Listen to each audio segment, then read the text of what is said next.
Good afternoon, everyone. First Alert Storm Team meteorologist Joseph Williams with your Valley News Now afternoon forecast. And so far for your Veterans Day, it's looking fantastic out there. A sunny sky in the area. The Newman Outdoor Field camera, though, is shaking a little bit because we do have a breeze in the area, and we are expecting those winds to stick around for the next few hours at least. And I'll go over that in just a second. But again, thanks for joining us. First Alert Storm Team meteorologist Joseph Williams with your Valley News Now afternoon forecast. And like I mentioned, gorgeous afternoon on our hands, but we'll see the winds continuing even into tomorrow afternoon. Then we're looking at warmer temperatures later this week. And I'll also first alert timeout a chance of precipitation this upcoming weekend. I'll go over that in a second, but let's go over what's happening first.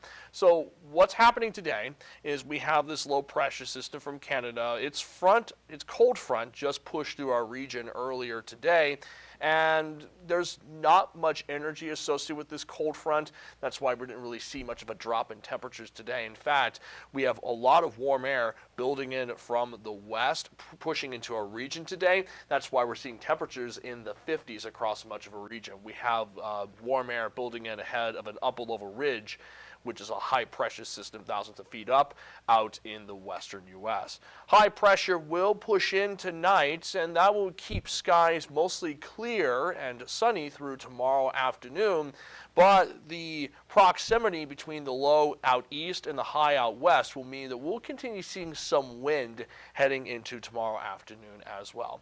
Now, taking a closer look at just our region, we're looking at mostly sunny skies across the region, although some scattered clouds are lingering in northwest Minnesota. So if you're saying Roseau, for instance, you're looking at scattered clouds in those areas. So that is something to keep in mind. It's a little bit gray in northwest Minnesota, but otherwise plenty of sunshine across the region. Now, I mentioned that the Newman outdoor camera was shaking a little bit early, and that's because wind gusts are above 30 miles per hour in the Fargo-Moorhead area. A northwesterly wind up to 25 miles per hour, gusting up to 40 miles per hour in the Fargo-Moorhead area. Gusts up to 35 miles per hour in Grand Forks, 31 miles per hour in Devil's Lake. So very windy outside today, and we'll see these winds stick around heading into your Veterans Day evening commute. As a result, even though temperatures are generally in the upper 40s to low 50s across the region, they may feel slightly cooler. Now, we got some low 40s in northwest Minnesota this afternoon, 41 in Baudette, 41 in Roseau.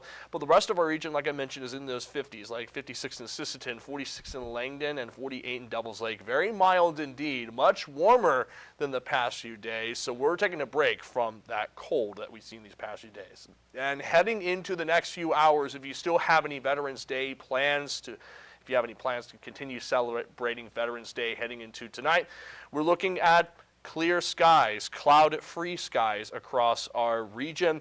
Temperatures dropping into the upper 30s by 9 p.m. So we're still looking at a quote-unquote mild night, at least compared to the past few nights. So that is the good news.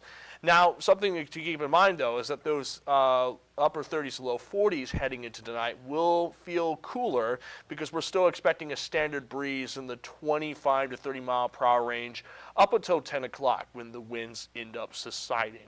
So the winds do die down as we head into the overnight hours. And then as we head into Wednesday morning, we'll start with a standard northwesterly breeze. So we're looking at an average breeze for your Wednesday morning commute. But by late morning into early afternoon, the winds will pick back up from the northwest. And so by around 10 or 11 o'clock, we could see gusts at or above 30 miles per hour in, say, Fargo and Lisbon, as indicated by the swath of orange covering parts of our region. It won't be until at least late afternoon, early evening that the winds die down. So it won't be until about 4 to 5 o'clock that the winds subside, and then we're just looking at a light breeze heading into your Wednesday evening commute. So it's mostly the morning and early afternoon hours that we see the winds picking back up for Wednesday, and that will make Wednesday morning and afternoon temperatures feel slightly cooler. As for our first alert forecast, well, besides the wind, there's really not much to talk about. We're looking at sunny skies across our region. over the next couple of hours. Heading into midnight, some scattered upper-level clouds will push through our region, but we're looking at mostly sunny skies by your Wednesday morning commute.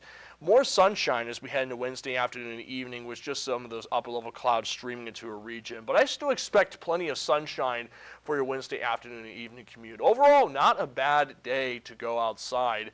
It's just the wind that you have to keep in mind if you have any Wednesday plans. Now, tomorrow morning, temperatures will be in the 30s with wind chills in the 20s.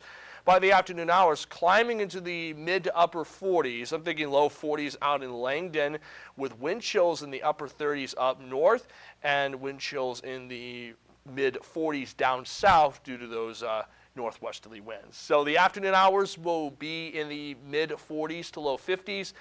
Although it will feel more like the low to mid 40s because of that northwesterly breeze. Again, in other words, a standard November afternoon where it feels cool, but at least we're looking at some sunshine. And thereafter, we do warm up a bit. We'll see temperatures climbing into the upper 50s, maybe reaching a high of 60 by Friday afternoon. And Saturday afternoon will be just a few degrees cooler. We'll be in the low to mid 50s for Saturday afternoon. So we're warming up big time as we approach the weekend as a strong southerly wind builds into our region for Friday into Saturday. But by Sunday, a strong northwesterly wind forces temperatures back into the upper 30s to low 40s, basically forcing temperatures back to normal as we head into Sunday and next week. Around that same time that we see that cool down taking place, we could see a couple of isolated showers moving into our region. And that's because models suggest that a low pressure system will move in from the west into the northern plains sometime between Friday night and Saturday. And that could bring some moisture into our region, although the amount of moisture expected is very low. Here's a look at our first look forecast to show you what I mean. Now, I mentioned that Friday afternoon will be warm. It will be in the upper 50s, and that's because a strong warm front from attached to a low in Canada will be moving through our region during that time. So a lot of warm air will lift in from the south into a region during that time, and that's what we'll see those gorgeous temperatures in our region. But as we head into Friday night and early Saturday morning, the cold front moves into a region, and although it's moisture starved, there will still be some showers attached to that cold front. So as we head into your early Saturday morning commute, a couple of areas may see some light rain coming down. Not much moisture is anticipated from those showers though, and I suspect that by Saturday afternoon and evening, a high pressure system from out west will bring dry, stable air into our region, leading to sunny skies across the region for Saturday afternoon and evening. And that high pressure system will bring some sunshine heading into Sunday, although we're still looking at a breezy Sunday. And again, temperatures will be in the upper 30s to low 40s by Sunday afternoon. Now, one more thing before I get off of here. We are first alert tracking an aurora heading into tonight.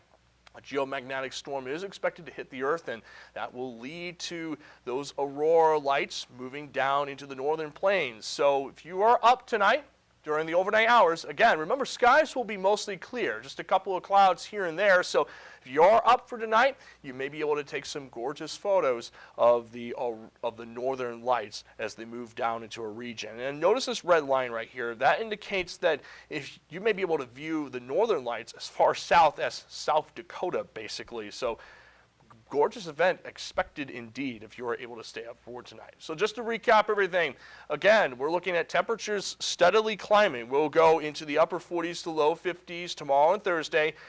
Mid to upper 50s on Friday as a strong southerly wind pushes into our region. And then as we head into the weekend, again, we may see a couple of isolated showers for Saturday morning. Not much moisture anticipated from the showers. And then next week, temperatures will be back to normal. We'll be in the upper 30s, about average for this time of year. Now I'm going to get off of here, but I will be on for some of tonight's shows, so make sure to stay tuned for that, and so will Russ Thomas as well. We'll also be giving periodic updates on the Valley News Live First Alert weather app, so be sure to have those notifications turned on. In the meantime, like I said, I'm going to get off of here. Hope you have a wonderful Tuesday.